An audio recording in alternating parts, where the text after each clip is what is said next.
সুপ্রিয় বন্ধুরা, কেমন আছেন? আমন্ত্রণ জানাচ্ছি ডক্টর গুলজার হিমাটোলজি কেয়ারের স্বাস্থ্য বিষয়ক আলোচনায়। অনেকদিন আসলে ভিডিও করা হয়নি, ব্যস্ততার কারণে আসলে আপনাদের সামনে আসা হচ্ছিল না ভিডিও নিয়ে। আজকে একটু সময় পেলাম, তাই একটা ভিডিও করে ফেললাম। আজকে যে বিষয়টা নিয়ে কথা বলবো সেটা হচ্ছে কোলেস্টেরল। কোলেস্টেরল সম্পর্কে আমরা সবাই কম বেশি জানি এবং কোলেস্টেরল যে খুব ক্ষতিকর একটা বিষয় এটা আমাদের মাথায় সবসময় থাকে এবং এটা নিয়ে ব্যাপক আলোচনা হয়, কিন্তু আসলে কতটুকু আমরা সঠিক জানি বা কতটুকু আসলে বুঝতে পারি সেটা একটা প্রশ্ন। কোলেস্টেরল কি আসলে ক্ষতিকর? এটা কি আমাদের শরীরের প্রয়োজন নেই? আসলে কোলেস্টেরল নিয়ে এই ভুল ধারণাটাই সবার মধ্যে কাজ করে যে কোলেস্টেরল খুব ক্ষতিকর এবং শরীরে কোলেস্টেরলের প্রয়োজন নেই বা কোলেস্টেরল সমৃদ্ধ খাবারের প্রয়োজন নেই। আসলে কথাটি সঠিক নয়। কোলেস্টেরল আমাদের দরকার আছে, আমাদের শরীরে অবশ্যই কোলেস্টেরলের প্রয়োজন আছে, কারণ আমাদের শরীরের অনেক ধরনের শারীরবৃত্তীয় কাজ আছে যেগুলো আসলে করার জন্য আমাদের কোলেস্টেরলের প্রয়োজন হয়।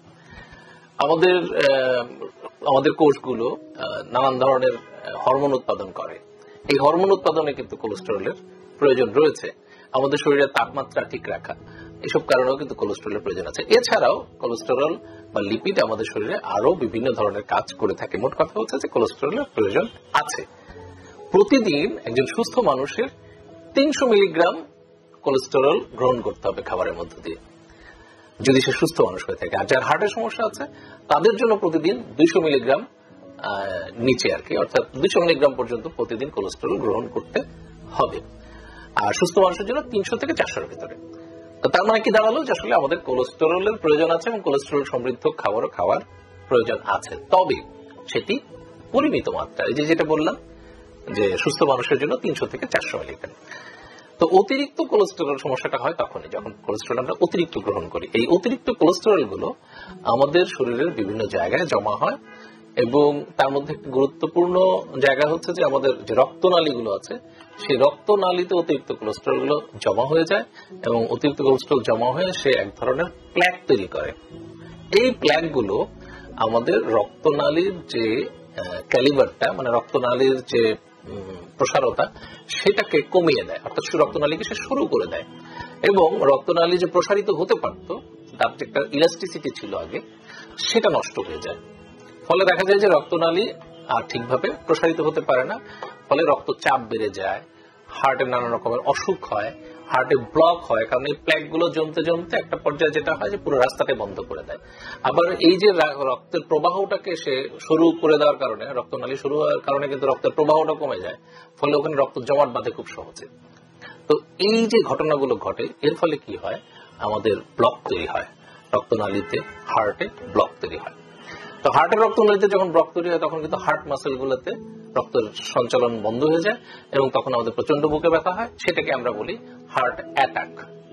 আমাদের অনেকেই কিন্তু আবার এটাকে স্ট্রোকও বলে, হার্ট স্ট্রোক। আসলে স্ট্রোক শব্দটা ব্রেনের জন্য প্রযোজ্য এবং সেখানেও কিন্তু একই ধরনের ঘটনা, অর্থাৎ এখানেও আমরা অতিরিক্ত কোলেস্টেরল জমে প্ল্যাক হয়ে যাচ্ছে, সেখানে রক্তনালী গুলো সরু হয়ে যাচ্ছে, রক্তনালীর ইলাস্টিসিটি কমে যাচ্ছে, প্রসারিত হতে পারছে না। সরু হয়ে যাওয়ার কারণে সেখানে রক্ত প্রবাহ কমে যাচ্ছে, প্ল্যাক তৈরি হয়ে ব্লক তৈরি হচ্ছে এবং এক পর্যায়ে ওখানে রক্তনালী যখন ব্রেনে কমে যাচ্ছে তখন ব্রেনে কিন্তু স্ট্রোক হচ্ছে। তাহলে দেখা যাচ্ছে যে এই অতিরিক্ত কোলেস্টেরল গুলো আমাদের শরীরে একটা বড় ক্ষতির কারণ হয়ে দাঁড়াচ্ছে এবং কখনো কখনো মৃত্যুর কারণ হয়ে দাঁড়াচ্ছে। তাহলে অতিরিক্ত কোলেস্টেরল গ্রহণ করা যাবে না। কিন্তু ওই যে বললাম কোলেস্টেরল আমাদের লাগবে। তো আমরা কোলেস্টেরল আসলে কোথা থেকে পাই বা কোথা থেকে আসে? কোলেস্টেরল আসে হচ্ছে যে আমরা যে খাবারগুলো খাই তার মধ্যে বিশেষ বিশেষ কিছু খাবার আছে, যেমন ধরেন যে রেড মিট গুলো, সেগুলোতে কিন্তু উচ্চমাত্রার কোলেস্টেরল থাকে। তারপরে হচ্ছে চিংড়ি মাছ, হ্যাঁ, সেগুলোতে কিন্তু উচ্চমাত্রার কোলেস্টেরল থাকে। তারপরে হচ্ছে যে আমরা মুরগির চামড়া খাই, বিশেষ করে ব্রয়লার মুরগি, এই চামড়ার মধ্যেও কিন্তু আপনার চামড়ার নিচে একটা চর্বির লেয়ার থাকে, কোলেস্টেরল, অতিরিক্ত কোলেস্টেরল। মাছের মাথার মধ্যে কিন্তু কিছু কোলেস্টেরল থাকে। তো এই ধরনের বিভিন্ন খাবার আছে কোলেস্টেরল সমৃদ্ধ খাবার, যেগুলো আমাদের শরীরে, তারপরে হচ্ছে যে বিভিন্ন প্রাণীর মগজ, যেগুলো কিন্তু খুবই কোলেস্টেরল, উচ্চ মাত্রার কোলেস্টেরল। তো এই উচ্চ মাত্রার কোলেস্টেরল গুলি কিন্তু আমাদের শরীরে বিভিন্ন ধরনের অসুখ তৈরি করে। উচ্চ রক্তচাপও কিন্তু আমাদের এই যে অতিরিক্ত কোলেস্টেরল থেকে যে রক্তনালীতে প্ল্যাক জমে, এই উচ্চ রক্তচাপও কিন্তু এখান থেকেও হয়। দেখা যাচ্ছে যে কোলেস্টেরল আমাদের জন্য ক্ষতিকর, তবে নির্দিষ্ট মাত্রায় কোলেস্টেরল আমাদের প্রয়োজন আছে এবং সেটি আমাদের শরীরের স্বাভাবিক কার্যক্রমকে রক্ষা করে। এখন আপনার শরীরে কোলেস্টেরলকে আপনি কিভাবে সীমিত রাখতে পারবেন? আপনার শরীরে কোলেস্টেরলকে আপনি সীমিত রাখতে পারবেন হচ্ছে, এক হলো যে খাবার কন্ট্রোলের মাধ্যমে, যে আপনি উচ্চ মাত্রার কোলেস্টেরল খাবেন না বা বেশি পরিমাণে খাবেন না, অতিরিক্ত খাবেন না, আপনি স্বল্প মাত্রায় খাবেন বা নির্ধারিত মাত্রায় খাবেন। আপনাকে যথেষ্ট পরিমাণে কায়িক পরিশ্রম করতে হবে।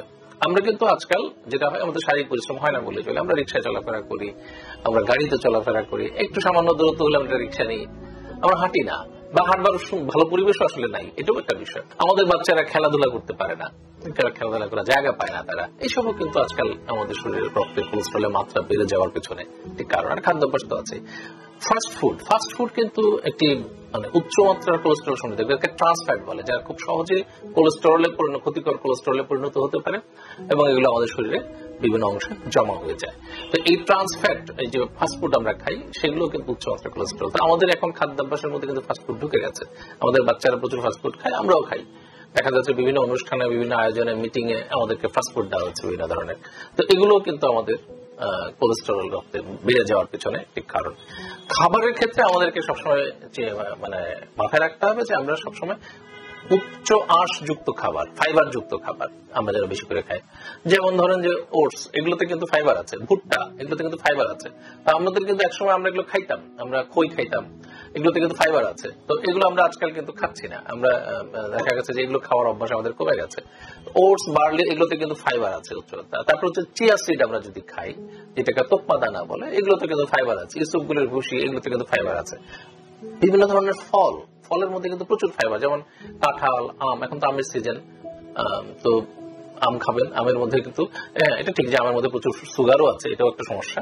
তো ফাইবার আছে। তারপরে যাদের সুগারের সমস্যা নেই তারা কিন্তু খেতে পারবেন। তারপরে আমাদের দেশীয় ফল যেগুলো আছে, আতা ফল, তারপর পেয়ারা, জাম্বুরা, এগুলোতে কিন্তু আপনার বিভিন্ন ধরনের মিনারেলস, ভিটামিনস এর পাশাপাশি প্রচুর পরিমাণে ফাইবার আছে দেশীয় ফলগুলোতে। পেঁপে, এগুলোতে কিন্তু প্রচুর ফাইবার আছে। শাকসবজি আছে, শাকসবজিতে প্রচুর ফাইবার আছে। তো ফাইবার সমৃদ্ধ খাবার আপনি যত খাবেন, আপনার রক্তে কোলেস্ট্রলের মাত্রা তত নিয়ন্ত্রণে থাকবে।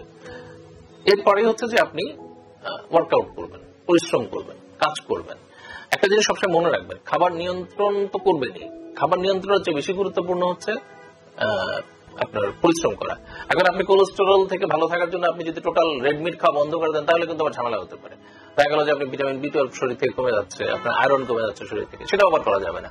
তাহলে কথা হচ্ছে যে আমাদেরকে খেতে হবে, সবই খেতে হবে, যেসব খাবার আমাদের জন্য প্রয়োজনীয়, উপকারী, সবই আমাদেরকে খেতে হবে, কিন্তু পরিমিত মাত্রায় খেতে হবে। আর সবচেয়ে গুরুত্বপূর্ণ হচ্ছে ওয়ার্কআউট, পরিশ্রম করতে হবে, কাজ করতে হবে, হাঁটতে হবে। প্রয়োজন হলে আপনি লিফটে উঠবেন না, আপনি হেঁটে সিঁড়ি ভাঙেন, আপনার সাঁতার কাটার ব্যবস্থা করেন।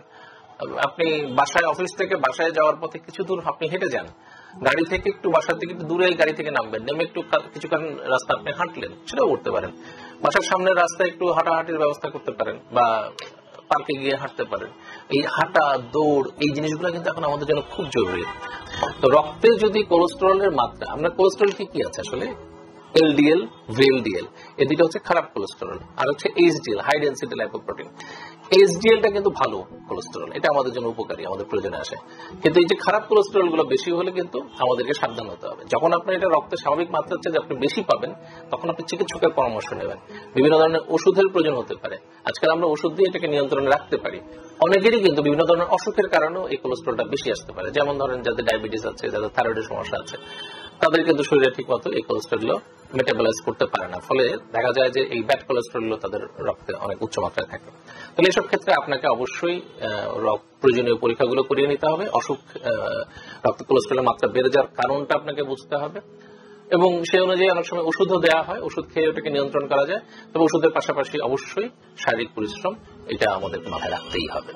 তো সবাই ভালো থাকুন, সুস্থ থাকুন, সচল থাকুন, অ্যাক্টিভ থাকুন এবং দীর্ঘ জীবন লাভ করুন, এটাই আমাদের প্রত্যাশা।